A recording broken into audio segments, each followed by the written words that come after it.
શપથવિધિ સમારોહમાં હું પણ હતો, તમે પણ હતા. તમે કેમ આ વખતે નથી મંત્રીમંડળ? મારો વિષય નથી. નહીં, પણ હું એટલા માટે કહું છું કે ટ્વિસ્ટ નથી કરવું મારે, પણ જ્યારે બદલાય છે ને તો એવું કંઈક લોજિક અને કારણ હોય ને કાઢવાનું કોઈને, એવું કંઈ કારણ મને ખબર નહીં, દેખાતું નથી. કદાચ સ્વાસ્થ્યનું કારણ હોઈ શકે. સ્વાસ્થ્યનું ઓકે, તમારા સ્વાસ્થ્યની અનુમાન છે મારું.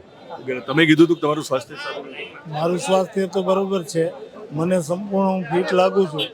હાઈકમાન્ડને કદાચ એમ જ છે કે બ્રેન સ્ટ્રોક આવ્યા પછી હું પૂરો સ્વસ્થ નથી થયો. એવું એ લોકોને લાગે. કારણ હોઈ શકે. પણ તમને શું લાગે, તમે સ્વસ્થ છો? હું સંપૂર્ણ સ્વસ્થ છું. તો એક બીજું કારણ કયું હોઈ શકે? બાકી તો હવે બીજું તો હું ઓકે, તમે ભલે ના બને, પણ મારે સમજવું છે કે આનાથી કાર્યકરો અને વિસ્તારના લોકો કેટલા નારાજ થતા હોય.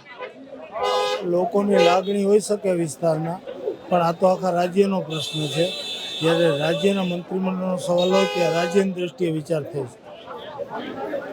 થેન્ક યુ, મળીએ.